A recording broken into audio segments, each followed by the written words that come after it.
Good afternoon. Afternoon, everyone. Hope everyone's well. As usual, we'll kick off the live section, then we'll go into a 10:30 tonight. If we're all good at the back, all ready in the front. We'll kick off with Gail from Sky. Yeah. Can we just do a little bit of team news to start? Hi. Did everyone come through okay? And could you just give us a little update as well when we might see Ben White back in the squad, and also Saka range of when he might be available to you, please? No news from the game against City, and Ben is still out. Hopefully after the break he will be available. And Saka? No, not yet.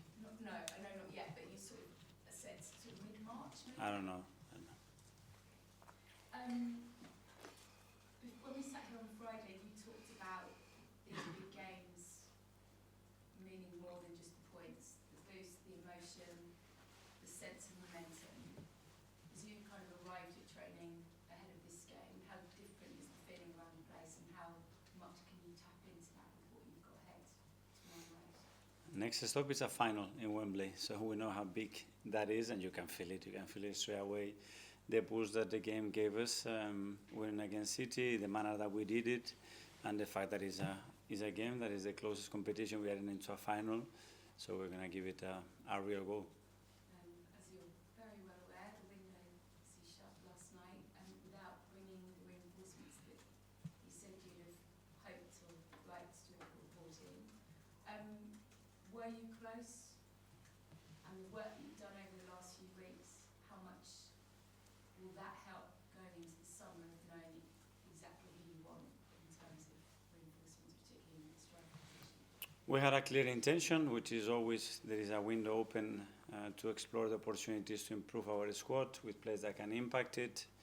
We haven't achieved it, so yeah, we are disappointed in that sense, but as well we are very aware that that we only want to bring certain kind of players, and we have to be very disciplined with that as well, and I think that we were. Okay, cool. And we'll go to Ian from TalkSport. Hi, Mikel. How Hi, are you? hello. Arsenal haven't beaten Newcastle for the last 4 or 5 games, becoming a bit of a bogey team for you. I mean, could you just talk about when you come up against a team you haven't beaten for a while? And as a player, did you ever have a bogey team? I didn't know that word, but it's another one.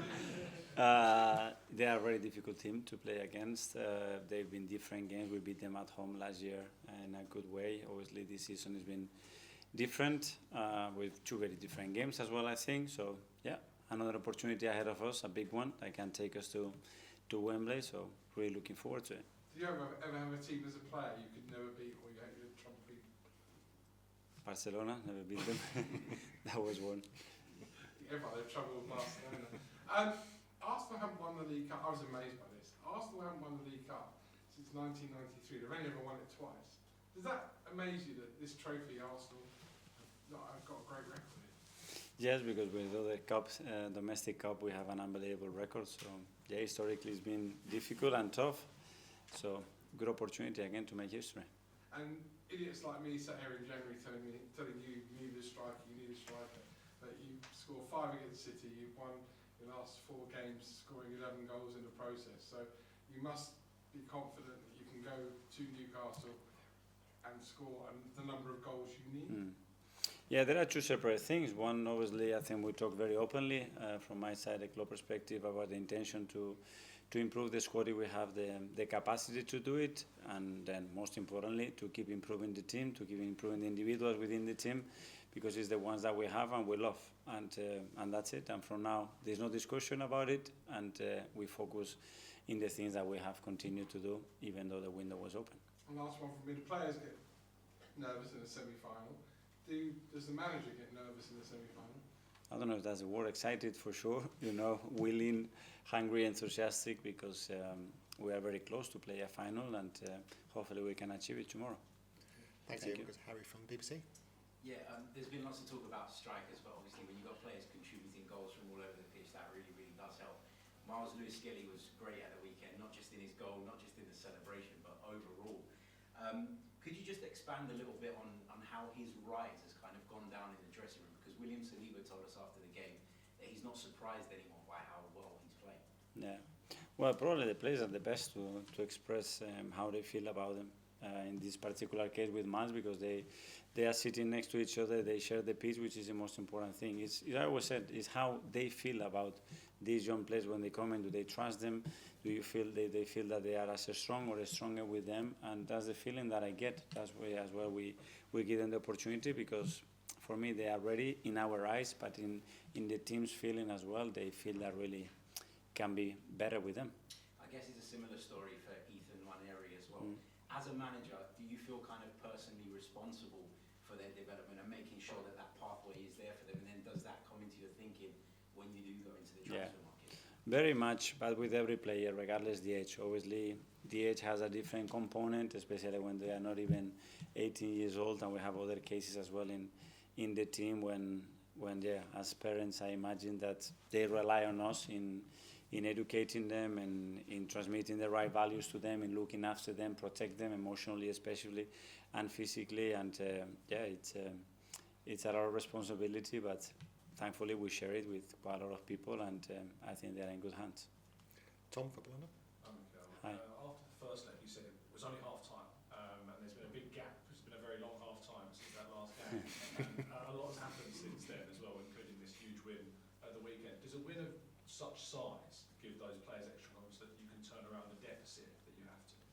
Yeah, probably when you compare the emotional state of the team straight after the defeat and the manner that it happened and how we are today is very different, because we come from very strong performances, some great wins, and especially the last one at home against Man City. So it is momentum, and after that game as well, we have a break. So it's the moment to go, full gas, ready to go for it and try to approach it in the way that we believe is the best one to be in that final. And after the game in City, I asked you whether you hope Monday would be a good day, and obviously it maybe didn't go the way that we and you and fans perhaps wanted. Have you been in any way frustrated that it wasn't able to go and bring in kind of the reinforcements that you were very vocal about, this window of wanting? No, because when you try your best and you do things with the right process and you see the people that we all share the same intentions and wills, and after you don't achieve it, okay, for sure there are things to learn from it. There always are, but you have to move on, and that's a piece that was important in the moment, and now we have to move on, and nobody knows whether it's better to done it or no. We will know probably at the end of the season. Simon, standard. Mikel, you talk about being disciplined now in terms of the window. Does that give you hope that in the summer you've got more room to get who you really want to do by sort of not doing anything now and waiting for who you really want? An extra card. I don't know. What I mean about that is in everything, in the kind of profile, in the kind of play that we believe that can really make us much better financially. There is, in a lot of ways, a lot of things that we must stay in the lane that has taken us this far, and from there try to improve. And I remember you touched on it before. You spoke a bit about Ethan, sort of long term. You saw him maybe playing as a number 9. I just wonder, given the situation now in terms of options there, are you now kind of accelerating that and thinking maybe in these sort of 4 or 5 months you might have to play him as a striker? Is that something you're considering? We're going to have to be very flexible in the front line, and now the ones that we have and are fit, make sure that they stay fit and they keep contributing. Leo can play in that position. Raheem has played in that position. Ethan, I think, can play in that position. Martinelli can play there. So let's see in relation to how everybody is, moment, opponent. But at some point, I think we're going to have to try something different. Art Athletic. Hi, Mikel. Hi. You touched on the break that's coming up after the Newcastle game. I was just going to ask, is the Dubai trip something that's coming up? Can you confirm that? I think it's coming, yes. And obviously last year wasn't the first time you went there. You went a few years before as well. I was wondering, do you kind of keep it similar every time you go, or do you kind of change up how you, I guess, do all the non-football stuff to kind of keep people fresh? There is a lot of things that will be very similar. Location, where we are staying, where we trained, but then obviously we have to modify it. We're going to be in a different moment of the season, different numbers. Probably the team needs other stimulus, other things. So we are preparing a few things. Hopefully it will work like it has worked in the last few times. And just on Ethan, he's getting close to a record that was set by Michael Owen and Wayne before turning 18. I was just wondering, with records, are those things you kind of encourage your players about? Because I remember you talking about Saka and kind of legacy was a word you kind of mentioned in relation to him. So would that be something you kind of encourage going for records and stuff like that? No, I wasn't aware of that record. The only thing that I want with him is that he continues to do what he's doing, you know, and play with that freedom, with that tenacity when he's on the pitch, and with that confidence, because he's got the ability to make it happen. And whether he does that or not, it will be a matter of time. James, ESPN. Mikel, I know you've been asked a lot about the market already, but could you just break it down for us? Was it a case that the right player simply wasn't available this month? I wouldn't like to go into much detail. You know, we couldn't do it for certain reasons, and we have to accept it. That's it. Can you give me one of those reasons? What were those reasons? Was it money? Was it not the right fit? It was a combination of things. Because I mean, you've done so much in your 5 years here to change the culture, you know, in the dressing room, and it's so positive here now. Is part of it that you don't want to gamble on maybe a character you're not sure of? Was part of that, you know, thinking that you want to make sure you wait for the right person? No, that wasn't part of the process. That wasn't an issue. I mean, with any player that we were trying to find. And just finally for me, I was watching an interview that you gave with Sky last week. You talked about the size of the squad being very short last summer. You said you had 19 outfield players, 3 of them are coming back from serious injury. You kind of knew then it was a bit of a risk. Given that, how much of a gamble is it, do you feel, not to add numbers in this window? It's no gamble, it's reality. I think we have to face the reality as well that we have. We have the players that we have. Some of them are on loan. We never had a squad of 35, 40, 45 players. So many other clubs, they have 45 players in their list. We don't have that size at the moment.